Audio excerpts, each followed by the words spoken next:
साथियों, किस्मत मेरी मुट्ठी में नामक वीडियो में एक बार आपका फिर से स्वागत है। साथियों, जैसा कि आप सभी जानते हैं, प्रत्येक वस्तु का कोई न कोई गुण धर्म होता है, नेचर होता है, उसकी आदत होती है, उसके गुण होते हैं और उसका स्वभाव होता है। ये सारे पर्यायवाची शब्द हैं। स्वभाव होना, गुण होना, या उसका नेचर होना, या उसका लक्षण होना, ये किसी न किसी रूप में होते हैं। प्रत्येक वस्तु के गुण होते हैं, स्वभाव होता है। प्रत्येक वस्तु का, प्रत्येक जीव का भी स्वभाव होता है। वस्तु कोई सी भी हो, चाहे वो सजीव हो या निर्जीव, प्रत्येक का कोई न कोई गुण या स्वभाव होता है। ऐसे ही आदमी का भी स्वभाव होता है।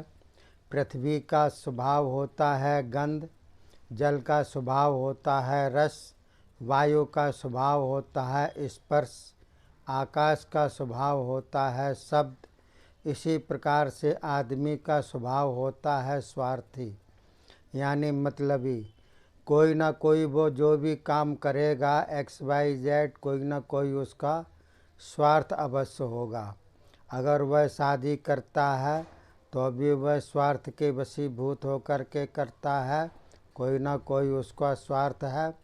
बच्चे वगैरह पैदा करता है तो भी उसका स्वार्थ है। यहाँ तक कि कोई साधु संत भजन पूजन भी करता है तो ईश्वर से उसका कोई ना कोई स्वार्थ सिद्ध होने के लिए ही वह भजन पूजन करता है। अर्थात आदमी का नेचर जो होता है मनुष्य का, वह स्वार्थ परस्त होता है।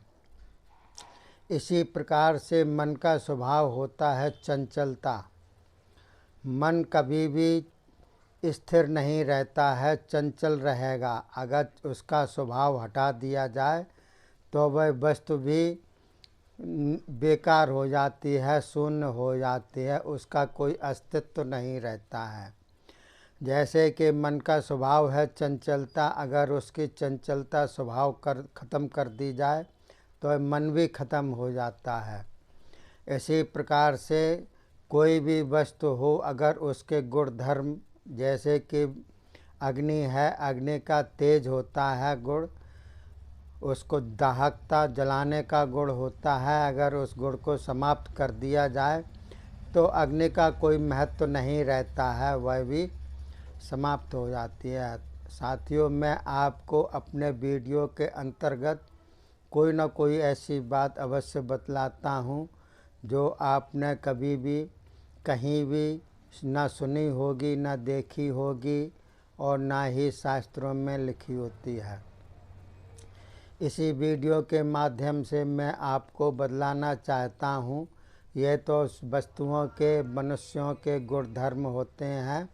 मन का भी मैंने आपको बतलाया।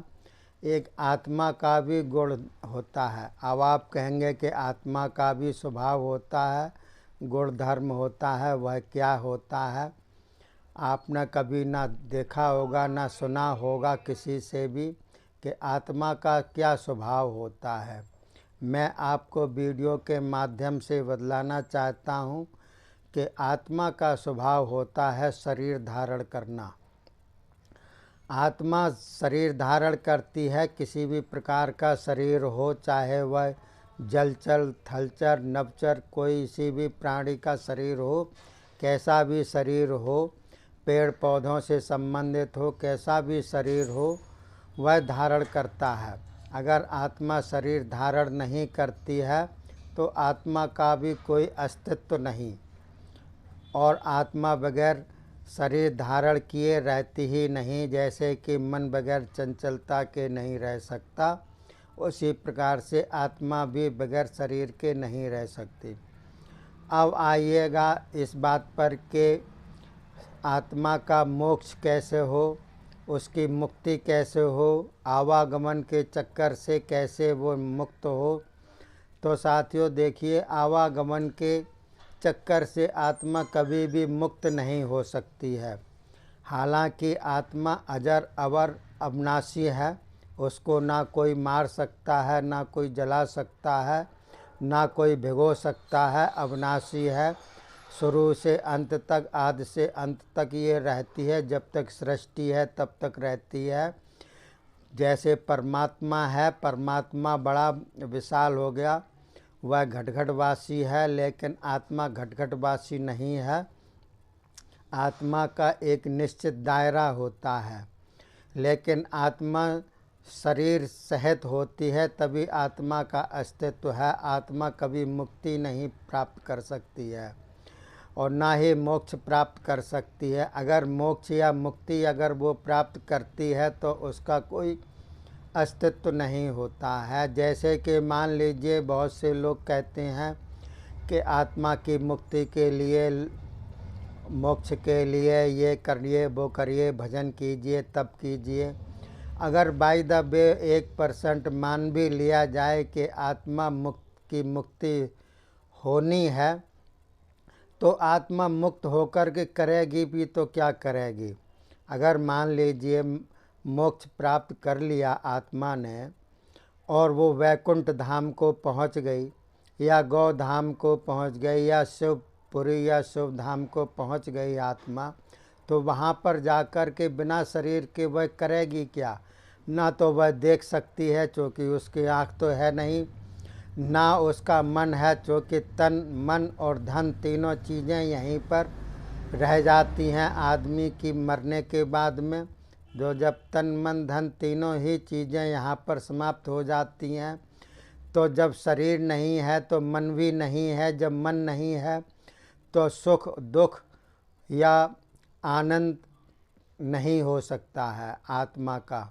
आत्मा अगर शिवपुरी में या वैकुंठ धाम में अगर 1% को मान भी लिया जाए कि किसी किसी की पहुंच जाती है, तो वहाँ पर जन्म और मृत्यु तो होगी ही नहीं, कभी भी नहीं होगी। जब जन्म नहीं होगी तो मृत्यु भी नहीं होगी, और जन्म होगा तो शरीर होगा। जब जन्म नहीं है तो शरीर नहीं है, शरीर नहीं है तो मन भी नहीं है, मन नहीं है तो न सुख है, न दुख है, न आनंद है, न कुछ भी नहीं है। तो उसका तो कोई मतलब हुआ नहीं, और रहेगी भी तो कब तक रहेगी। कभी ना कभी, किसी न किसी काल में तो उसको सशरीर आना ही पड़ेगा। तो मैं जहाँ तक समझता हूँ ये मिथ्या बात है, ये गलत बात है, ये लुभावने वाली बात है कि इसको मोक्ष की प्राप्ति होती है या मुक्ति की प्राप्ति होती है आत्मा को। मेरे विचार से तो अगर आपके विचार में कोई हमारे इस प्रश्न का उत्तर है तो आप हमारे कमेंट बॉक्स में लिखिएगा। मेरी समझ से तो बाहर है कि आत्मा की मुक्ति होती भी है कि नहीं होती है, लेकिन आत्मा का गुण जरूर मैंने आपको बतलाया है कि ये शरीर धारण करने का उसका गुण होता है। तो साथियों, आप अवश्य बतलाइएगा कमेंट बॉक्स में अगर आपको हमारे प्रश्न का उत्तर प्राप्त है या आप जानते हैं किसी न किसी माध्यम से, तो आप हमारे वीडियो में हमारे पास अवश्य भेजिएगा, जिससे कि हम आपकी बात को आगे बढ़ा सकें मुक्ति के बारे में, मोक्ष के बारे में। वैसे तो हमारे विचार से नहीं है, और आपका विचार क्या कहता है ये अवश्य लिखिएगा। तब तक के लिए धन्यवाद। जय हिंद, जय भारत।